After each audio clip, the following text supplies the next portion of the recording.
오늘은 효가 없는 것에 매달리지 말라, 효가 없는 것에 매달리지 말라라는 제목으로 하나님 말씀 증거하도록 하겠습니다. 많은 사람들이 낙심을 하는데 언제 낙심을 하느냐? 기도 안 할 때 낙심합니다. 그래서 누가복음 18장 1절에 보니까 항상 기도하고 낭망치 말아야 될 것을 저희에게 비유로 하여, 이런 말씀이 나옵니다. 그래서 기도가 사라지면 사람들에게 낭망하고 낙심하고 흔들리게 된다는 것입니다. 그래서 위기 순간이 언제냐? 기도가 조롱받을 때예요. 기도해서 뭐 하냐? 뭐 기도한다고 되느냐? 이번 우리 대만 선교 간증 들으셨죠? 그 예배가 있고 기도가 살아 있으니까 영적으로 압도해요. 지금 우리 이번에도 금수당 갔던 팀들이 사실 그 밥차 전도팀이라 그래서 금요일마다 날마다 홍대 입구에서 전도하지 않았습니까? 그 전도했던 것들이 그게 쌓인 거예요. 그 멤버십들이 거의 반 이상 갔거든요. 그게 강력하더라고요. 어느 곳에 가든지 하나님 앞에서 영적으로 기도하고 무장하면 마귀는 꼼짝 못하는 일들이 벌어진다는 것입니다. 그래서 우리가 여기서 드리는 예배가 얼마나 중요한지 그걸 깨닫게 된다는 것입니다. 기도하면 사람이 똑똑해집니다. 우리 그런 거 있죠. 영적으로 기도가 사라지면 지능지수가 떨어져요. 미국의 일인데 68년도에 공립학교에서 기도 금지시켰습니다. 그러고 난 다음에 30년 지나고 난 다음에 조사를 했더니 IQ가 20이 떨어졌어요. 그러지 않아도 미국 애들 머리 나쁜데 더 떨어졌어요. 계속 기도하면 머리 돌아옵니다. 아십니까? 기도하면 똑똑해져요. 기도 없으면 멍청해진다 잊지 마십시오. 그리고 또 경제도 무너져요. 원래 영국 못 살던 나라입니다. 그래서 존 웨슬리가 그 기도운동 벌이고 난 다음에 폭도들 많던 그 땅이 변화돼서 완전히 영적으로 경제적으로 살아나기 시작했어요. 사실 존 웨슬리 이후에 영국이 산업혁명으로 크게 부흥하게 되는 것도 그 다 인정하는 내용들이라는 것입니다. 그러니까 기도하면 경제적으로 살아나요. 그리고 기도하면 우상숭배 다 사라지고 풍성해진다는 것입니다. 이게 하나님께서 주신 말씀이라는 것입니다. 그러면서 항상 영적으로 깨어있어서 기도함을 통해서 우리가 무슨 일을 하든지 사명 감당할 수 있는 믿음의 종 되기를 바랍니다. 오늘 본문 말씀의 내용들이 뭐냐면 깨어서 기도하고 무장해서 복음 증거하라는 거거든요. 어디 가서 복음 증거해야 되느냐? 35절 보십시오. 예수께서 모든 도시와 마을에 다니사 그들의 회당에서 가르치시며, 이런 말씀이 나오죠. 예수님이 어디를 가셨습니까? 그 도시와 마을들 향해 갔다. 이게 무슨 얘기냐? 사람들 많은 곳으로 갔다는 것입니다. 그러니까 복음의 핵심은 뭐냐면 사람들이 있는 곳을 가는 거예요. 지역도 아니고 사람 많이 모인 곳에 잠깐만 가서 복음 증거해야 된다는 것입니다. 바울이 갔던 곳이 어디예요? 빌립보, 데살로니가, 아테네, 고린도. 다 특징이 무엇입니까? 사람 많이 사는 곳. 사람 많은 곳에 가서 복음 증거해야 된다. 사람 있는 곳에 가서 복음 증거해야 된다는 것입니다. 조금 전에 우리 간증했던 우리 지환 형제 굉장히 그 낚시 좋아합니다. 되게 낚시 좋아해요. 잡아오는 건 잘 못 봤지만 하여튼 낚시는 좋아해요. 항상 어디서 사오기도 하던데, 하여튼 낚시 되게 좋아해요. 좋아하는데 낚시 잘하는 방법이 뭐예요? 간단하죠. 고기 많이 있는 곳에 여러 번 낚시 던지면 되는 거예요. 두 가지입니다. 횟수의 횟수. 고기 많은 곳에 많이 던지면 된다는 거예요. 복음 전도도 똑같다는 것입니다. 사람 많은 곳에 가가지고 자주 증거하면 돼요. 자주. 저는 그래서 이게 1년에 2차례씩 가는 게 단기 선교와 장기 선교가 연결되는 그 포인트라고 생각합니다. 6개월 정도 있다 가면요, 금방 가는 것 같이 느껴져요. 우리 3월 17일에 또 네팔 선교 가죠. 뭐 얼마 전에 갔다 온 것 같은 느낌 받잖아요. 연결이 된다고, 연결이. 그리고 이번에 자료 만들어 가지고 또 나눠줄 거고. 그러다 보면 이게 뿌리를 내릴 수 있다는 것입니다.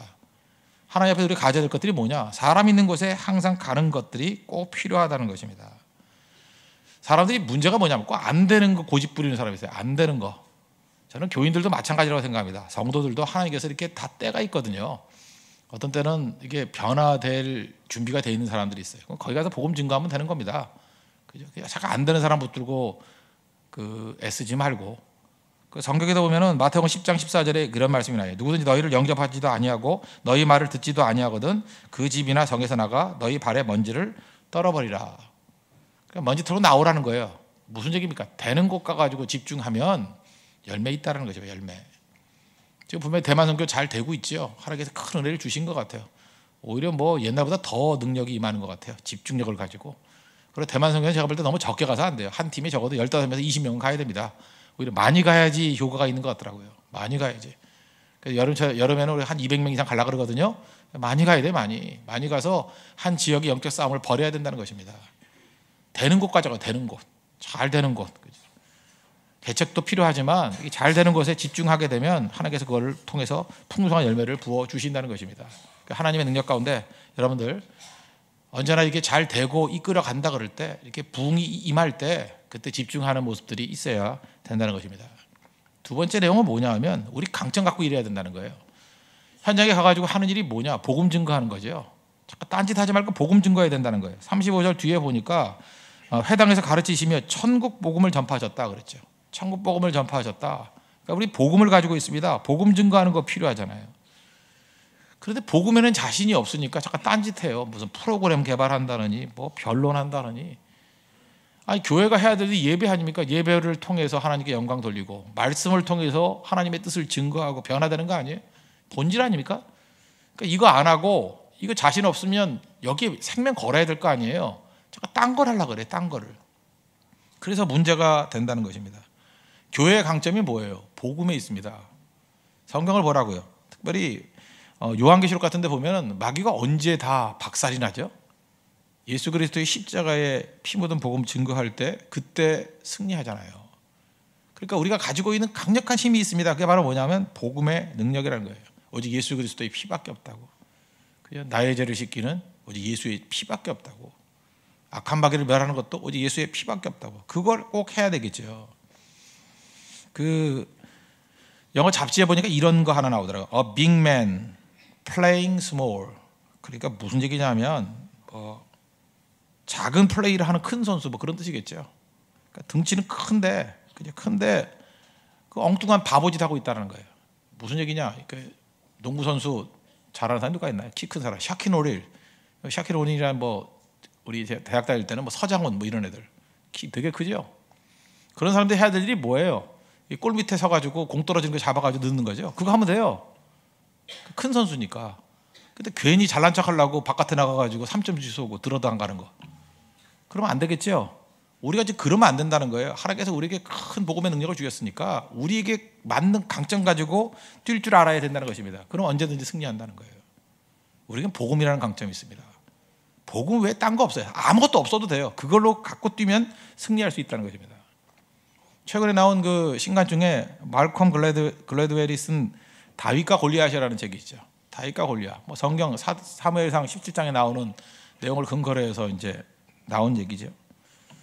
약자들이란 게 있지 않습니까? 약자, 강자. 우리 보통 골리앗 그러면 강자, 다윗 그러면 약자. 근데 그게 약자냐는 거예요. 실제로 싸움을 보면 약하다 그러는 사람들이 전쟁에서 이긴 경우가 더 많다는 거예요. 왜 그러냐? 약자는 시각에 따라 약자라고 보는 거지 진짜 싸움에서는 약자 아니라는 거예요. 예를 들어서 한번 보십시오. 다윗과 골리앗 그럴 때 이 말콤 글래드웰은 다윗이 약자가 아니라는 거예요. 오히려 강자라는 거예요. 당시에 고대 사이에 전쟁을 할 때 보면은 이 세 가지 병사들이 있었답니다. 기병이 있고, 기병은 뭐예요? 말 타고 뛰는 거. 보병이 있고, 골리앗 같은 애, 중무장하고 기어다니는 애들, 그죠? 이렇게 걸어다니는 애들. 또 하나가 발사병이 있었답니다. 발사병, 뭐 이렇게 포 쏘거나, 포는 엎드려 돌멩이 날리고 뭐 이런 거 있잖아요. 화살 쏘거나 뭐 이러는 거, 쏘는 거. 그런데 당시에 투석이 얼마나 발달돼 있냐 하면은 투석할 때 그 사사기 같은 데 보면요. 얼마나 정확히 맞추면 머리카락 사이를 맞출 정도로 잘 맞추는 사람이 있었대요. 그러니까 이게 굉장히 기술이 있었던 거죠. 그러니까 다윗도 날마다 연습했을 거예요. 물맷돌. 그죠? 그게 투석병이에요, 다윗은. 그러니까 굉장히 정확히 맞출 수 있었던 능력이 있었대요. 옛날에 그 연습을 많이 해가지고. 그래서 사사기 시대 때도 보면은 이 터럭을 맞춘다 그러죠. 머리카락 사이를 맞출 수 있을 만큼의 정확도를 가지고 있는 그 투석병이 있었다니까요. 대단한 거죠. 근데 우리는 보통 그 다윗과 골리앗 그럴 때 어떻게 싸우는 거예요? 보병으로 싸운다고 생각하니까 다윗이 약자고 골리앗은 강자 이렇게 생각한다는 거예요. 근데 말콤 글래드웰은 그렇게 생각 안 했다는 거예요. 이거는 처음부터 다윗이 이기는 싸움이었다는 거예요. 왜? 다윗은 속도와 기동성이 있잖아요. 그렇지 않습니까? 사울은 멍청해요. 보병 대 보병으로 싸우게 만들었어요. 자기 갑옷 입히고. 다윗은 거절해 버리죠. 갑옷 필요 없다고, 불편하다고, 내 몸에 익숙치 않다고. 무슨 얘기입니까? 나는 보병으로 안 싸우고 나는 투석병, 발사병으로 싸우겠습니다. 그러니까 막 뛰어다니잖아요. 그 등치 큰 놈이 못 움직이잖아요. 못 맞추겠죠? 그러니까 멀리서 돌멩이 던지는데 당연히 이기죠, 당연히. 저는 생각할 때 그냥 어쩌다 던져가지고 이마에 맞았다고 생각하는데 아니었던 것 같아요. 그 정도 맞출 수 있는 실력이 있었대, 옛날에. 이마에 정통으로 맞출 수 있는 거, 가까이 가가지고. 또 뭐 그런 얘기도 있대요. 그렇게 거인이 되는 이유 중에 하나가 뭐냐 하면, 지금도 제가 아는 분인데 그 일산의 암센터 그 원장님 하시는 분이 얼굴이 좀 크세요. 그냥 큰 게 아니라 병이에요. 그 뇌화 수체에 그 악성 종양이 생기면 말단 비대증이라는 거 아십니까? 말단 비대증. 그래서 얼굴이 약간 커져요. 이렇게. 그분이 그런 분이었어요. 제가 그 휴스턴에 있을 때부터 이제 알던 분인데, 그래서 그분도 간증이 많은 분이에요. 근데 이 말콤 글래드웰이 의사들 얘기를 듣고 얘기하는 게 골리앗이 말단 비대증이었다는 거예요. 그죠? 뭐 그럴 가능성도 있죠. 그래서 이렇게 덩치도 커지고 2m 70 뭐 이렇게 되고 얼굴도 크고 맞출 때 많은 거죠. 예. 근데 말단 비대증의 약점이 뭐냐면 시력이 약하대요. 시력이 약해가지고 다윗이 가까이 가도 잘 못 볼 가능성이 크다는 거예요. 그럼 이 싸움에서 누가 이기는 거예요? 무조건 다윗이 이기는 거죠. 왜? 다윗은 골리앗식으로 싸우지 않았기 때문에, 다윗식으로 싸웠기 때문에. 지금 이게 제가 무슨 말씀을 하는지 알죠? 복음 증거할 때도 우리도 다윗같이 싸워야 돼요. 세상에서 말하는 세상의 방법이 뭐예요? 힘이잖아요. 세상의 방법이 뭐예요? 숫자잖아요. 세상의 방법이 뭐예요? 돈이잖아요.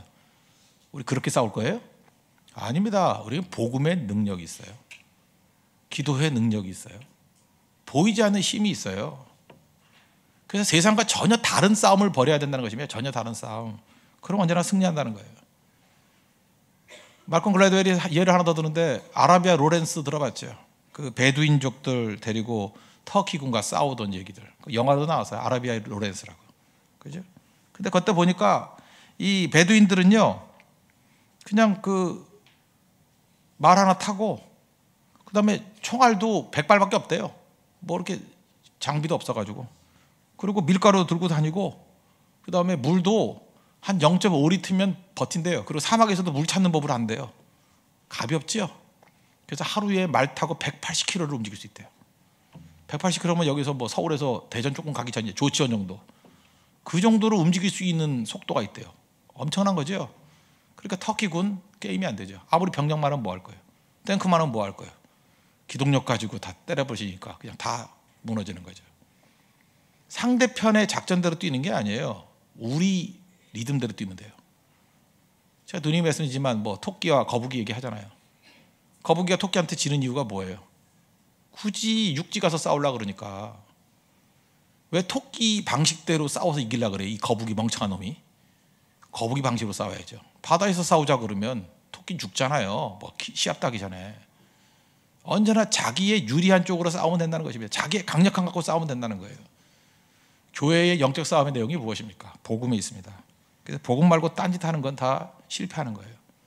복음이 뭐 교회가 뭐 이미지를 갖고 전달한다거나 뭐 다른 문화 사역을 한다거나 뭐 무슨 뭐 교회가 학교인지 무슨 놈의 학교 하면서 잠깐만 이렇게 세미나 하거나, 이게 능력이 아니에요. 할 수도 있지만 교회의 가장 강력한 힘은 어디 있냐? 복음의 능력이 있습니다. 말씀의 능력이 있어요. 그것 빼놓고는 아무것도 아니죠. 이번 대만 선교에서 강력했던 게 뭐예요? 기도와 말씀 아니었어요? 예루살렘 교회가 흔들흔들했던 이유가 무엇입니까? 사도행 6장에 보니까 기도와 말씀 소홀히 하니까 이제는 기도와 말씀에 힘쓰리라, 옛날 같으면 전무하리라, 그럴 때부터 강력해지지 않았어요? 바로 이게 다윗과 골리앗 싸움에서의 승리의 핵심이라는 것입니다. 우리에게 복음의 능력이 있습니다. 사람 많은 곳에 가서 복음 증거하십시오. 그러면 제일 강력할 수 있다는 것입니다. 세 번째, 그럼 복음 증거하려고 그러는데 우리에게 일꾼이 없을 수 있잖아요. 그죠? 일꾼이 없으면 어떤 일이 벌어지느냐? 우리가 해야 될 일이 뭐냐? 일꾼이 없을 때 그 37절 보십시오. 이에 제자들에게 이르시되 추수할 것은 많되 일꾼이 적으니. 38절. 그러므로 추수하는 주인에게 청하여 추수할 일꾼들을 보내주셔서 하라. 우리 대만 선교도 가야 되고 고성 선교도 가야 되고 뭐 적어도 800명에서 뭐 600명, 200명 가서 800명 필요할 거 아닙니까? 이제 당장 이제 6개월도 안 걸렸죠. 이제 4, 5개월 이후에 해야 될 일들이 있는데, 그때 해야 될 일이 뭐냐? 우린 보통 그러죠. 일꾼을 키워야 된다. 일꾼을 가르쳐야 된다. 이게 우리 용어예요. 하나님께서 우리에게 원하신 게 뭐냐? 예수님께서 말씀하셨잖아요. 일꾼을 위해서 기도하라 그랬어요. 기도하라. 추수할 것은 많되 일꾼이 부족합니다. 그래서 어떻게 하라고요? 추수할 주인에게 일꾼을 보내달라고 기도하래요. 자, 우리하고 생각이 다르죠. 우리는 키워야 된다. 이게 우리 생각이에요. 가르쳐야 된다. 이게 우리 생각이라고. 물론 해야겠죠. 일꾼도 키워야 되고 가르쳐야 해야겠죠. 그렇지만 근본 자세는 뭐냐 하면 기도하래요. 기도 속에 이게 다 포함되는 거예요. 일꾼을 보내달라고 기도하다 보면 하나님께서 키워야 될 필요성이 있으면 키우실 거고, 가르쳐야 될 필요성이 있으면 가르치실 것이고, 아니면 보내줄 사람이 있으면 보내줄 거라고, 일꾼을. 그렇죠? 우리가 할 일은 뭐예요? 해야 될 일, 그 다음에 일꾼을 위해서 기도하래요. 하나님이 채워주십니다. 하나님이 어떻게 채워줄지 몰라요.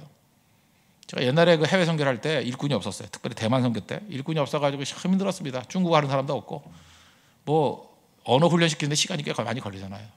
그래서 일꾼 놓고 그냥 기도했어요. 기도했는데 어떤 대만 대학 다니는 한 형제를 통해 가지고 대만 대학 학생들 한 20명, 30명을 끌고 와가지고 통역 다 해줬어. 걔네들이 믿지도 않던 애가, 술 퍼마시는 애가 술 마시고 와가지고 통역하고 십자가만이 구원의 길이다 그러고. 어떻게 얘기할 거예요? 기도했어요. 기도했더니 술꾼이 오더라니까요. 와가지고 증거하다가, 자기도 믿지 않는 걸 증거하다가 몇 년 지나고 나서 자기도 믿게 되고, 그런 일들이 나타나기 시작하더라는 거예요. 그래서 우리는 답을 찾는 게 아니에요. 성경에 하라는 대로 해야 돼요. 추수할 것은 많습니다. 일꾼이 부족합니다. 일꾼을 위해서 기도하라. 일꾼을 보내달라고 기도하면 하나님이 보내주신다는 것입니다. 그래서 성경의 방법 가지고 일꾼 놓고 기도하십시오. 우리 8개 진이 있는데 진마다 기도하십시오. 일꾼 놓고 기도하십시오. 하나님 일꾼을 보내주십시오. 그럼 하나님의 방법으로 나중에 간증 자리가 될 거야. 아, 이렇게 하나님께서 일꾼을 보내주시는구나. 말씀을 정리하겠습니다. 우리 3가지 요약했는데, 전도는 어디에 가야 돼요? 사람 있는 곳에. 사람 많은 곳에 가서 여러 번 말씀 증거하면 됩니다. 그죠? 어장에 가가지고 그물질 많이 하면 돼요. 제일 중요한 것이고, 그 다음에 2번째 우리에게 필요한 게 뭐라 그랬죠? 하나님 앞에서 꼭 가져야 될 태도. 그죠? 우리가 선교의 타이밍을 가지고 현장에 나가서 우리의 전략, 복음이 가장 큰 전략이라고 했죠. 다윗과 골리앗 얘기를 했죠. 우리의 강점 가지고, 딴 거 아니면 복음이 가장 강력한 능력입니다. 십자가의 복음 증거에서 승리할 수 있는 믿음의 정되기를 바랍니다. 그리고 일꾼의 문제, 기도입니다. 기도. 일꾼을 보내달라 날마다 기도하게 되면 하나님께서 하나님의 방법으로 일꾼들을 세워주실 것입니다. 이런 모습으로 승리하는 믿음의 정되기를 바랍니다. 네, 기도하겠습니다. 제가 기도하겠습니다. 하나님 아버지, 감사를 드립니다. 주의 백성들에게 이렇게 큰 선교의 은혜를 주시니 감사를 드립니다. 정말 이루 헤아릴 수 없는 많은 은혜와 주님의 도우심의 손길이 있었습니다. 하나님, 이후에도 더 충성할 수 있도록 인도하여 주시고, 일꾼이 부족합니다. 많은 일꾼들 보내주시옵소서. 하나님의 방법으로 하나님께서 어떻게 보내주신지를 기대하고 또 기도합니다. 넘치도록 채워주실 줄로 믿습니다. 우리 한 사람 한 사람이 쓰임받는 일꾼 될 수 있도록 도와주시옵소서. 예수님의 이름으로 기도합나이다. 아멘.